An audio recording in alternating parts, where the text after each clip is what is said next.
everybody, this is Kyle Christman from Horrific Demise, and you're listening to Jet on Metal Messiah Radio.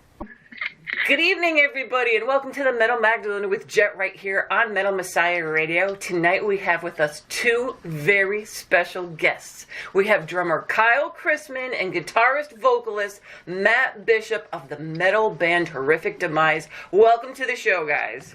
What's up, Jet? Cheers, cheers. Thank you for having us. So while Kyle and I sit back and have a beer, Matt, tell us some of the history behind the band, starting off with why you started it, member changes, why it took 19 years to finally get your debut album and the such. So we'll be over here. Yeah, well, man, it's like, first off, any of the lineup changes, it was never,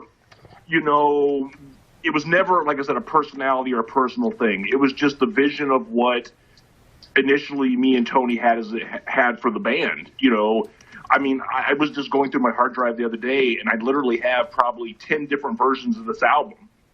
I got, versions of other people doing vocals on songs. I got a whole version of me doing vocals with completely different lyrics on the album. So I just think it was just a lot of hit and miss, a lot of working together, getting integral parts. It definitely grew to the point where even me and Tony, took Tony a few years, because what everybody might not realize is not one of us were in the room at the same time once during this recording. Not once. Most bands, hash it out in the jam room, talk crap. We're doing everything in reverse. Now we're thinking about, okay, great, now we got to learn this crap. So it's but it's been a very, very, very nice thing. I'm just really happy that everybody's done a good job. Everybody's happy. Everybody's taking care of business, and that's all that matters. So do you think it was probably a good thing, then, that it took so long and you rewrote it over and over again, because now you got the perfect one, if you didn't keep Absolutely. I definitely think the micromanaging, they honestly, sometimes, I think that was very important. I definitely think, getting the right people that wanted to do it. And like I said, the very beginning, a lot of people associated the band with me. Everybody has their part, that's what I like about this. I can hear a little bit of everybody on this, from Phil's bass to, Tony soloing to way Anthony, he was the right vocalist for what we needed, and we knew what we wanted, but we didn't know what we wanted, if that made sense. So, Kyle's drumming, just over the top awesome. So, everything's great, so I got no complaints whatsoever. It's kind of just, I'm glad it's out. I'm glad people are enjoying it. And that's all that matters. So, Kyle, you kind of got mixed up with these guys in, 2015-ish? So tell us how you were approached and what made you interested in joining this band. Okay. Well, like he said, that the lineup changed several times. So I was actually approached in the beginning by somebody who is not even in the project anymore. At one point, so we've had several different vocalists. One of them at one point in time was Sean LeCain. He's a good friend of mine. He approached me and asked me about it. And I said, okay. And then I was really, really tied down with GORGASM and Sarcophagy at the time. We were doing a lot of shows and trying to write Death and Violate at the same time. So then I just kind of backed out. I told everybody, look, I'm sorry. I just don't have the time to dedicate to put my heart and soul into this to feel comfortable with doing it.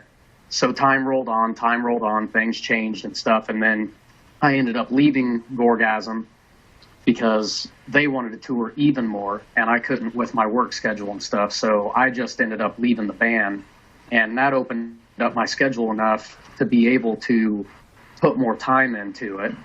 And this was kind of like a slow-moving thing anyway, so I kind of already knew and had talked to them about the way it was going to go down. So I was just having more and more time, so I was able to work on it. And then around that time period, I also was learning a lot of new techniques and stuff. So Matt gave me a bunch of drum machine stuff, and I was like, shit, dude, I can't play a lot of this. Well, then I started learning double strokes and took my time, and I was able to this album's the first time I ever tracked using double strokes to record and stuff. So it really worked out well for me, and I'm glad that it worked out the way that it did. So and I'm proud of it now that it's done too. So I'm finally. Go on. Well, and it was funny, Jet, because when we were talking about it, Tony was like really, me and Tony micromanaged the band really well. You know what I mean? As far as like a lot of what we wanted. I mean, the vision, we wanted to be the anti-trend. We wanted to be just as relevant to the old school people than to the people that are into the more technical death metal. That's what we wanted to do. And, when we got in here and got everybody involved, it just seemed like, the timing was right. There was never supposed to be this isn't supposed to be a stressful situation. A lot of what I like is everybody in the band's responsible. Kyle's man, got a good job. Everybody takes care of their business. So the hard work and especially like Kyle, Anthony, Phil, they really have to come in and like learn stuff and then put their own spin on it, really with no guidance whatsoever, other than guitar tracks that were there and really at the time, Kyle, if I was right, it wasn't as evolved as it is now. There wasn't a lot of the layering. It was just like basic rhythm guitars. Right. So, everybody did this at one. I mean, it's a miracle it even came out worth a crap at all. To be and totally even a lot of the drum machine parts and stuff, the way it was written in the beginning, it was like, once I got in the studio, Tony was just like, man, put your own spin on this shit. Play what you think should be right here. And then we'd call Matt up and have like a video conversation with him while he's at home and be like, check it out. Here's what Kyle just did. What do you think of it? He's like, yeah, fuck it. Cool. Sounds good. So, even though a lot of it was pre-written, I still had freedom to change whatever I wanted and play it how I wanted. So it was everybody got to do their own thing. And Kyle, you had mentioned that, before you jumped right in there with Horrific Demise, you had some time to learn these new techniques and everything. So was that kind of nice for you? Now here you actually have time to do this into a new project that you're going to be working on? Yeah. I mean, I wouldn't trade the time that I had with GORGASM for the world. It was some of the best experiences that I've ever had. And, that has been like my all-time favorite band for the longest time. So that was like a dream come true to even be part of the lineup and to be on a couple of discs and everything. But it really I was using all of my vacation time for playing shows. I was spending all of my spare time practicing or writing strictly for GORGASM, and it just, it was nice. I knew it was time, and now that I have more freedom, it's just, now I'm like, I can do other projects that aren't so demanding because, Lesky, that's his life. He, between that and Broken Hope, if it was up to him, he'd be on the road 365 days a year. So, and that's his love. So that's the only reason why I was like, look, man, I can't be the one holding it back. So now this is nice because we can just practice on our own, write shit on our own, try to, like he said, we still haven't even played together in the same room once. So now we can just, hey, when can we get together and schedule it out a month and just have a couple of nights to jam or whatever. And I can put them on the spot, Jed. I've been going for October. Because I've been going we got this, you know what I mean? It's and that's the cool thing about it is just, friends first. We've actually, I think the secret is we all knew each other years before this, you know what I mean? Oh, yeah. And one thing I want to say about, Kyle's drumming, and I'm not just saying this to, to stroke my boy here, but, maybe I am. But, if you listen to, like I said, where, the drum machine parts and then where he came, it's like, and for most people, I knew Kyle initially not as a drummer, but as the vocalist guitar player in Human Filleted out of Indiana, and then all of a sudden, when I went over there actually, to what was actually the covert reforming of GORGASM that nobody knew about when I went over there and partied with them and stumbled like an idiot because I can't play bass for shit. You know what I mean? But, it's just like I said, man, to see someone really just destroy the drum kit and, what I think is one of the best drummers in the States, you know what I mean? We were honored to have, like I said, everybody that's on it, shines on it. I was very... It took 5 years to get everybody to realize, man, I just wanted everybody to do a band situation, not... Sometimes, I make all the decisions in my job and some other things. Sometimes it's not fun. I like other people to tell me what to do. And these guys really micromanage these songs to make them the best they can be. And that's why I think, I knew the reviews were going to come back good. I was already confident. That's not me being arrogant. I'm just saying we busted our ass on this. And I think, and with you putting out something 5 years later, it had to deliver, or people are going to be like, what the hell? Are we waiting for this crap? You know what I mean? So like I said, everybody did a great job, and I'm just seeing the reviews come in every day from the PR company and seeing that the label's happy, waiting, seeing that the guys are happy. It's just good to go for me. I'm ecstatic about it. I can't say enough nice things about it. And you have a good lineup, you know what I mean? You have seasoned musicians, like you said, everybody's responsible. So, of course, the album's going to come out good because you don't just, muddle through it, hurry up, get it done, any of that kind of stuff. And like I said, you guys are all kind of perfectionists. Well, you are perfectionists. So, if it doesn't pass your seal of approval, we wouldn't ever hear it. Right, and I also believe in timing. And I really believe that now, right, September 6th, when this album came out, was the right time for this album in this, quote-unquote, style of music. Do I think maybe 2 or 3 years ago would it have been as effective? I still think people, if it was the same product, I think people would have enjoyed it and it would have been equally as successful. But what I think is just where people are now, they're not wanting a million miles an hour. They're wanting good quality songs. Mm-hmm. They're not wanting all these technical ideas. It's not the wank fest in this band. I'm just trying to write a good song. I mean, if anybody, I'm the most Neanderthal guy in the band, really, to be honest with you. I have to step up my game to play with these guys. But it's just, good songwriting, I think, shows, and I think everybody really put their, we even, like I said, dropped the song off the album. There's supposed to be one extra song on the album, but at the very last second, they just say, hey, I don't think this song is as good as the rest. And that's the secret of a good band is when you can micromanage your own material. So when you guys put this together, so what'd you have to do? Everybody recorded their parts and you all sent them all over the place and listened to each other? Well, it started out the very beginning where, I wrote a majority of the album, but I did a lot of it at home. We did it with the drum machine. Then I sent the stuff to Tony. He actually redid the drum machine on all the songs to make them kind of a little step up because he had a little more of that technology. That's where I think a lot of and then we actually went back from that to, I believe, I did trash guitars, then Phil did his guitars, then I went back and did guitars, and then Kyle did his stuff to my trash guitars, then I went back and did guitars, then Tony did guitars, then Anthony came in and did vocals, then came back and did vocals later. That sounds pretty accurate, actually. I'm pretty impressed. It was a lot of driving to Ohio to Tony's studio for me and Tony, but it was worth it. Okay. It was good to go to him.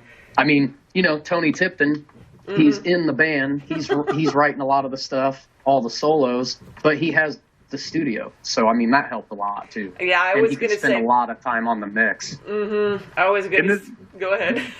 But no, very adverse situation for him, especially with me, because he taught me everything I know. Literally, from the time that we started, he joined this band, I knew nothing about MIDI, any type of guitar tones or anything, and he had to kind of teach me and bring me along because I just wasn't available. My biggest regret on the album, if I had to have a regret, was just at that time being so busy with the job, not being there to be able to record my guitar tracks with him as like a producer. I'm literally doing it myself. I mean, it worked. We got lucky and it worked out for what we needed to work out for. But, it's just, like I said, he is just a brilliant producer. I mean, I cannot say, he put his heart and soul a lot of time reamping, talking, trying to make every member of this band happy, from whether a drum wanted different to, like I said, to a vocal hire, a bass placement, did really just above and beyond. So I can't say enough good things about him. And now, who writes the lyrics for the band? Anthony wrote the entire, he did it solo, and the initial, I mean, like I said, I got to give credit where credit's due. The goal was initially, for me to do backups on the album, but he did such a knockout of the park job that I started to track it and it just felt like overkill. It just was like, I realized in a live situation when we do any shows, of course, I'm going to have to, pick up the slack, but, he just did such a good job and knocked it out of the park. His lyrics, I mean, he told me a couple stories on a few of the songs, and I can actually now read the lyrics and get it. Like Voracious Cravings, he's told me the story behind that, and I now can read the lyrics, and I'm like, man, that's some deep fucking shit. You know what I mean? So, I mean, really just knocked it out of the park. Really good lyrics. Better than me, for sure. And now, did you say who mastered it now after all that? Tony did everything. Mixed, did mastered, everything. Polished it, everything. So tell us a little bit now about the art on the album and the artist. Marco Hasseman, actually. He's from Italy. He actually was a guitar player. That's where we first met him. He was a guitar player from the band called Blasphemer that was on Comatose Music. But a lot of people don't know he's no longer really doing art anymore. We were the last cover he did before he retired. To now, he actually, I don't know if the old new video game dorks, the video game Warframe, he actually works on that pretty heavily at the moment right now. So he's going into more of the video gaming computer graphic realm. But he did some previous stuff for me with Human Artifacts, and he's just, I think, a great artist. Not overly used, but, used enough, because that's the hardest thing, is to try to find the right artist that's not overly used. And he came up with a great concept, based on what Horrific Demise meant to him, and that was the cover. Boom. So this is kind of a collector's edition, and really, if you think of this as his last artwork, everybody has to get it, if nothing else, just for the art. Yeah, that's what I'm talking about. I mean, or just, like I said, it's, he just really, and even at the time I think he took it on, I think he was already thinking about, I don't know if I want to do it, and, I kind of kissed his ass a little bit, and there you go. And hey, so when you got the album back and heard it for the first time. Yeah, well, I'm the only one that's got it back, and I've only had it for about 36 hours, actually. There's it was a little bit of a delay in the pressing. We didn't really talk about it a whole lot. So literally, man, the UPS delivered it like 3 different times, and then we did. Dude, the boys haven't even seen it. I literally am sitting with a copy in my hand at the moment, just looking at it probably fully for the first time, looking at the whole deal. But yeah, everyone else got their pre-orders and stuff and all that stuff, but the poor boys haven't seen it yet. So Kyle, I got a package, man. You're the first one. Yeah. I should have pre-ordered one from Comatose. Yeah, I know. Well, it was like I said, Steve was really feeling the heat because I can't say enough things about Steve and the label. I mean, very patient. I mean, he knew it was. Like I said, I mean, there was probably that day that we handed in the album officially was like, okay, is it going to be, is it, going to be worth the wait? But, he said he hasn't taken it out of his car in the last 2 weeks. I saw that. Yeah, that's cool. Well, yeah, and we got a good relationship with the guy. He's always kept his word. I mean, and like I said, it came out great. I'm really, like I said, really pleased with it, as far as, he's getting it out there to the masses. People are digging it. So, I mean, I can't say enough. Thanks, Steve, for being so damn patient. We're idiots. Did you listen to it yet? Oh, yeah, it sounds great. I mean, it sounds even better on CD than it actually does. The MP3s, I don't think do it justice. I really don't. I mean, it sounds, it just has a clarity to it that I'm very, very impressed. As a fan, I'm just a fan of metal. And I mean, when I listen to the album, I'm not listening so much to my performance or my songs. I'm listening to, like I said, the cool things that, I'm a big double bass freak, like say Kyle does on the drums, or I mean, Tony is.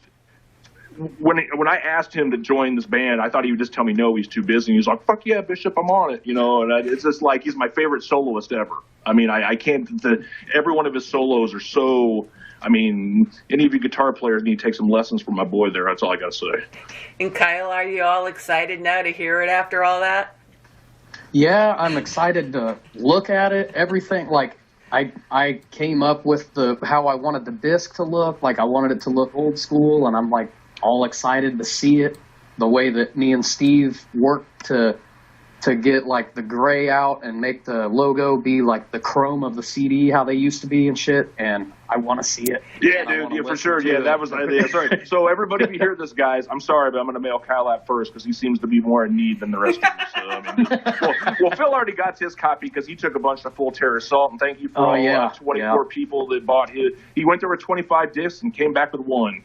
You know what I mean? So we definitely. I mean, the support has been crazy. I mean, it's almost like if you're that one person that says you hate the album, go ahead and send me a message. I want to know why. So, but it's cool that people are being supportive. Like I said, man, it might be the green crat talking, but man, I'm definitely pretty motivated about it. So the album's been out now a few days. So what have been some of the early reactions you've been getting on it? It's overwhelming, Kyle, wouldn't you say? Pretty awesome. Everybody that's hit me up has liked it. So I don't know if they're just being friendly to me and, because they're my friends and shit. No, I'm proud of it. And everybody that I've talked to has been like, dude, I've listened to this like over and over. And every time I listen to it, it keeps getting better. It's just like old school, it's not over the top. It's a breath of fresh air. I'm digging the production and everything. So I'm happy. I'm glad that we took our time, especially on the mixing process and all that, because we probably spent the final 6 months just remixing and trying different guitar tones and trying different bass tones. And, I'd be like, I want a different kick drum sample. Turn the snare up. Now the snare's too loud. Turn it down, and I think that it just everything sits right in the pocket. And it's just, I don't know. I'm happy, and I hope everybody else is happy with it. Like, I'm proud of it, and yeah, So Kyle, did you use the same drum setup as you used when you recorded with GORGASM? Yeah, pretty much identical. Same exact everything, every single cymbal. I took my whole kit, threw it up in my truck, and drove it out to Ohio during a blizzard, and stayed the whole weekend with Ben Deskins from Necrotic Disgorgement, and Tipton used to be in that band, so I tracked there at Tipton's house and stayed out at Ben's house, and yeah, same snare, same everything, and it just sounds totally different in his studio. Different mics, different drum room. It's just a totally different feel from one drum room to another. And didn't you say you used different techniques and stuff on there too?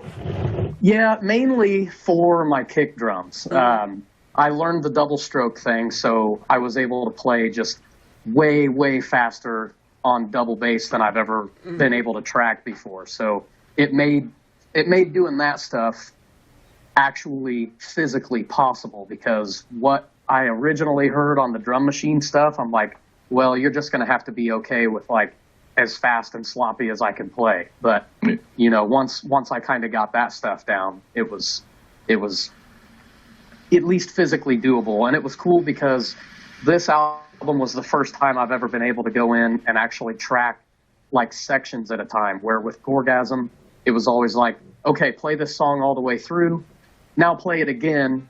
And then if there were parts where they were better in one take or the other, he would try to splice or whatever. And with this stuff, it was like, okay, here's this riff. So track that one, get it perfect. And then the next riff, we'd be like, all right, here's this one. So just kind of play on the last count, lead into it, do the same thing. And then instead of having to edit shit and stuff like that, because I'm very, very against hardcore sampling and editing and all that kind of stuff anyway, it was cool to actually be able to physically play the stuff without going in and basically doing a ton of studio magic stuff, which the last GORGASM album, I didn't let him do any of that stuff. That's why it came out so raw. And it was really cool to just be able to focus and do it the way we did it this time. Do either one of you find people comparing you guys with this band to past bands that you've been in at all? I haven't yet. No, but it's pretty new. Yeah, you hear I think, it's like I said, it's not been out long. I think people now are just sopping it up. I definitely think you hear elements. I can hear a song like Suicidal Frenzy, and I can hear like the second verse. That definitely gives me that GORGASM feel. But then you can hear some of the groove and some of the structure for some of the Lividity stuff. Some of the soloing definitely reminds me of the early Regurgitation. There's definitely some reminiscent. So you are who you are. At the end of the day, but I think it's definitely, in some ways, it's just not saying that we stepped outside of the box or we're doing anything ultra original, but just all of us coming together in this form based on what other bands we've been doing. It's kind of original for us. Yeah, I think it kind of created a new formula with all of us having such different influences. Like Regurgitation's way different, and that's really what I think of when I think of Tony Tipton, because Tales of Necrophilia is one of my favorite fucking albums of all time. It's got some of the most ridiculous solos, and then there's the Lividity aspect and the way that Matt writes the old school Lividity stuff. You can hear a lot of that, And then Tony's vocals, a lot of the stuff, since he wrote it himself, you can hear like a lot of the fast parts here and there where it's like, okay, that kind of sounds like some Gorgasm influence on those vocal phrasings and all that. And Phil, he's just nasty on bass no matter what he plays in. So it just seems I literally like think this is Phil's best, bass performance ever. I mean, seriously, Oh, yeah, it the bass sounds stands wicked. out so awesome, man. I mean, he's playing fretless basses. I mean, he talks in such realms, man. Dr. Feelgood, man. That's all I got to say. I'm sorry to cut he's you off. the man. No, he's the man. I think it just created a whole new formula with all the different aspects of everything that we brought together once it was all said and done. So, yeah, I don't think that you could basically pinpoint a band. It's just a whole aura of all of the different things, I guess. And if people want to learn more about the band, what's the best sites to go to for it? Nah, pretty much if you just list to Facebook, www.facebook.horrificdemise.com. But, I think me and Kyle are both in agreement on this. There's got to be. We actually got sanctioned. I don't even know if you know this, Kyle. They say that I was spamming people as far as too many posts about the album. But, of course, they hit me about 8 days late after I quit doing. I was like, what? But anyways, there's got to just – I just think, for all the bands out there, there's got to be a better way to do this. There's got to – maybe it's time to go back to old school and the .coms. I don't know. There just seems like there's got to be a better way to do it. I mean, everything is just about making other people money. It's just something I guess I can't wrap my brain around because I've done it from all sides of it. But yeah, it's, if you want to hit us up for now, it's Facebook, www.facebook.com/horrificdemise. And if I get a .com going, we'll go from there. And can people, do you have links up where people could buy copies of the album and stuff like that? And it's released in stores too, isn't it? Yes, correct. Yes, I guess it is in stores. And actually, I had a buddy of mine down in the Kentucky area actually said he saw it, and he's going to send me a photo of that, which is kind of cool. I don't know what stores, but if there's even record stores anymore. So yeah, I guess if you got a photo of you buying it in the store, send it to us, man. We'll check it out. Hey, I might send you $10 to buy it yourself. Well, there you guys have it. Horrific Demise have a new album out called Excruciating Extermination. And Kyle and Matt, thank you for coming on and introducing us to the band. And all the best to you, and good luck on the new album. Thanks, Jeff. Appreciate it. Thank you so much. Thanks for having us.